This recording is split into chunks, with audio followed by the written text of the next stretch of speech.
Science et foi. Après des siècles d'opposition, le temps serait peut-être venu d'une réconciliation entre la science et la religion. De tous les côtés résonnent des encouragements à bâtir une vision unitaire du monde face à l'éclatement qui nous menace. Prenons le développement du réseau Internet, qui conduit aujourd'hui vers ce qu'on appelle le village global, où il y a une espèce d'interconnexion mondiale, ou encore l'approche écologique, qui devient globale. L'idéologie des Lumières, celle du 19e et celle du 20e, qui faisait de la vision scientifique du monde un facteur décisif de progrès, contrairement aux représentations religieuses ou mythiques, cette idéologie est déjà derrière nous. Car les notions de religion et de science commencent à se transformer considérablement. D'un côté, la science moderne, sous sa forme technique, technologique, est contestée du fait des préjudices qu'elle cause à la nature. Rappelez-vous Fukushima, rappelez-vous la couche d'ozone. De l'autre, le courant de sécularisation se transforme aujourd'hui en une espèce de retour du religieux. Les deux phénomènes en réalité sont liés. Le regain d'intérêt pour la nature s'accompagne d'une sorte de spiritualité cosmique et de l'intérêt même que certains portent aux sagesses de l'Extrême-Orient, voire même aux sagesses du judaïsme. L'ignorance mutuelle de la science et de la religion n'est plus de mise. La religion ne doit plus être reléguée au domaine privé et aux opinions particulières, laissant la science s'occuper seule du champ des questions universelles. La raison de l'homme ne peut se satisfaire aujourd'hui de cette séparation. Au contraire, la raison de l'homme aspire à retrouver une certaine unité. C'est en fin de compte la question de l'homme qui est posée à travers science et foi. Aujourd'hui, à travers toutes les recherches qu'elles portent sur la structure du cosmos ou la composition du génome, ce qui intéresse les scientifiques comme les hommes de religion, c'est la nature de l'homme, sa place dans l'univers, sa relation avec ses semblables et aux animaux. C'est tout cela qui est en cause aujourd'hui. Les évolutions récentes aujourd'hui de la biologie, de la paléontologie, c'est-à-dire de la science des êtres vivants, ou de la génétique, rendent de plus en plus floue la frontière entre l'homme et l'animal, entre le vivant et l'inerte. Faut-il définir un principe d'humanité ? Nous voyons donc que des nouveaux paradigmes se dessinent, et face à la science, on s'aperçoit aussi qu'elle connaît des limites, et qu'il y a aussi des possibilités comme des limites à la méthode scientifique. La vision scientifique du monde est en réalité l'héritière d'une interprétation particulière de la Bible. La science est-elle née en cohérence avec la Bible ou contre la Bible ? Le retour contemporain à la nature incite à revisiter la théorie de la création. L'homme y est-il mandaté de dominer les autres créatures ? L'homme appartient-il à la nature ? Sa liberté est-elle compromise par un déterminisme fondamental ? En fait, il y a une vision diversifiée du rapport entre science et religion. Aucune des deux ne peut en faire la synthèse. L'exercice de la liberté ne peut ignorer les déterminismes naturels que la science met en évidence. Retrouver le sens du cosmos sans perdre de vue l'importance de la liberté, voilà le débat. Et l'histoire du judaïsme est intriquée dans celle de la science. Cette intrication, source de conflits dans le passé, doit laisser la place aujourd'hui au dialogue, au respect, à la diversité, où l'existence de l'un ne compromet en rien l'existence de l'autre. Avant de proclamer la réconciliation de science et religion, essayons d'accepter le défi et surtout de voir ce qui nous intéresse, la pensée juive depuis la Bible, la vision biblique du monde, la vision médiévale. Nous allons donc traiter Rambam et Halevi, le Kuzari, puis la vision du cosmos au moment de la Renaissance, le Maharal de Prague, et enfin la vision moderne de l'univers avec le rabbin Soloveitchik et Breuer. Nous aurons ainsi une vision claire de ce que pense le judaïsme de la science. Apparemment, la Bible ne s'intéresse pas à la science. Toutefois, la démarche de la pensée théologique de la Bible concernant la création ouvre la voie justement à une démarche qui serait une démarche scientifique. La démarche de la Bible n'est pas une démarche cosmologique, c'est-à-dire elle s'intéresse uniquement au monde et aux phénomènes, mais anthropologique, c'est-à-dire l'intérêt majeur de la Bible, c'est d'abord la question de l'homme. Ensuite, déchiffrer l'énigme du monde pour avoir accès au mystère divin, c'est le principe ultime des choses qui, dit la Bible, échappe à la connaissance humaine. Et l'intelligence même a sa part dans le chemin d'accès à Dieu. La présence de Dieu se fait de moins en moins sensible dans ce monde qui serait, pour ainsi dire, un monde caché.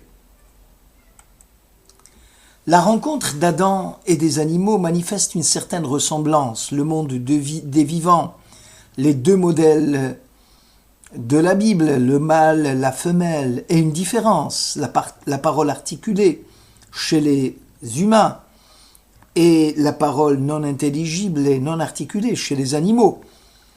Et le mot, le verbe ourdou qui signifie dominer la terre, est-ce que le pouvoir de l'homme est limité sur l'animal ?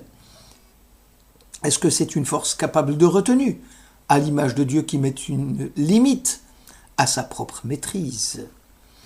En tout cas, la Bible, quand elle parle de la création, elle dit que c'est un acte divin qui ouvre un espace commun à toute l'humanité. La Bible n'est ni un hasard, ni une nécessité. Le monde n'est pas un chaos insensé. Dieu, par sa parole, dès les premières pages de la Genèse, y met de l'ordre. Ce n'est pas non plus un scénario écrit d'avance, selon un unique principe défini une fois pour toutes.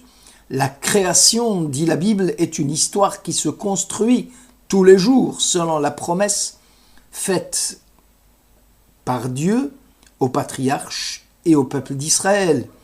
L'homme arrive dans un monde constitué, qui lui revient, dit la Bible, d'aménager pour le rendre habitable. Donc, pour le judaïsme, qui dit que l'autorité divine révélée dans la Torah, il peut sembler à première vue seulement, qu'il y ait conflit entre les affirmations de la tradition biblique et la science dans des domaines variés. La cosmologie, l'histoire, la réalité des événements rapportés par l'Écriture. En fait, le texte biblique est à réinterpréter dans un sens allégorique, métaphorique ou même symbolique, c'est-à-dire le remez, le drache, le semel. Et il n'y a pas qu'une seule lecture de la Bible. Et c'est la raison pour laquelle cette vision biblique des 6 jours de la création sont des ères. Des ères, bien sûr, comme l'ère tertiaire, l'ère primaire. En fait, les domaines sont distincts. Il y a le domaine de l'empirique, le domaine des valeurs et de l'expérience. Voilà ce qu'on peut retenir de prime abord de cette vision biblique à l'origine du monde. Nous allons maintenant nous intéresser comment a évolué cette vision avec celle du Moyen-Âge. Pour les rabbins du Moyen-Âge, l'univers forme un tout, un macrocosme, dont l'homme n'est qu'un petit microcosme. Dieu dirige le cours du monde à la manière d'un roi qui trône au sommet, et cette vision unifiée, hiérarchisée, où l'homme apparaît en position intermédiaire, puisqu'il appartient au monde terrestre, mais est capable de s'élever vers les sphères célestes, il y a pourtant une grande différence qui le sépare du divin, mais n'est pas sans relation avec lui. La science religieuse antique est une théorie déterministe du monde. Il n'y a pas d'un côté la science du hasard et de l'autre côté l'expérience qui joue un rôle modeste. C'est ce que nous allons voir avec tantôt le Kuzari et tantôt Maïmonide. Pour le grand maître Yehuda Halevi, au Moyen-Âge, Hasechel more et Havana Hanechona chez la Torah. Il écrit dans le Kuzari Ma'amar 1, il est inconcevable que l'impératif divin soit contraire à la preuve rationnelle et à la vérité. Les miracles bibliques qui constituent un changement dans l'ordre naturel n'entrent pas en conflit avec la raison, car la nature et les lois physiques qu'elle renferme ne subsistent que par la volonté du Très-Haut, qui peut les modifier à sa guise. Quant à la datation exacte du monde, la raison seule ne peut la fixer sans l'aide précieuse de la transmission prophétique qui va de Adam jusqu'à Moïse et qui serait plus judicieuse que les règles de l'interprétation scientifique. Voilà ce que nous écrit Yehuda Halevi dans son livre Le Kuzari. Le guide des égarés, le Rambam. La Sechel Nitan Lefaresh et Torah. Pour Maïmonide, la preuve de l'existence divine s'impose logiquement à la raison, dit-il, car la raison, qui englobe tous les phénomènes de l'esprit, avec sa capacité de comprendre la matière et d'en faire la synthèse, n'a comme objectif ultime que la compréhension du donné, des fondements de la Torah, sur lesquels le monde concret tient. Aussi, la science ne peut entrer en conflit avec ce qu'elle est censée comprendre, les lois physiques de Dieu, conformes dans la nature, c'est Dieu qui les a fixées, c'est lui qui les a mis dans la nature, et par conséquent, ils ne peuvent pas entrer en contradiction les unes avec les autres. Cette vision des choses, plus proche de nous, le docteur Holzberg, dans Science et foi, au chapitre 2, il affirme que Stira ben Amada ve'a Torah i bilti efsharit, c'est-à-dire, il ne peut pas y avoir de contradiction entre la science et la Torah. En effet, il démontre qu'on appelle axiome le principe premier d'un raisonnement, une proposition primitive non démontrée d'un système déductif. Car si la vérité exige de tout définir et de tout démontrer, il faut qu'il y ait bien sûr une espèce de proposition qui relie l'une à l'autre.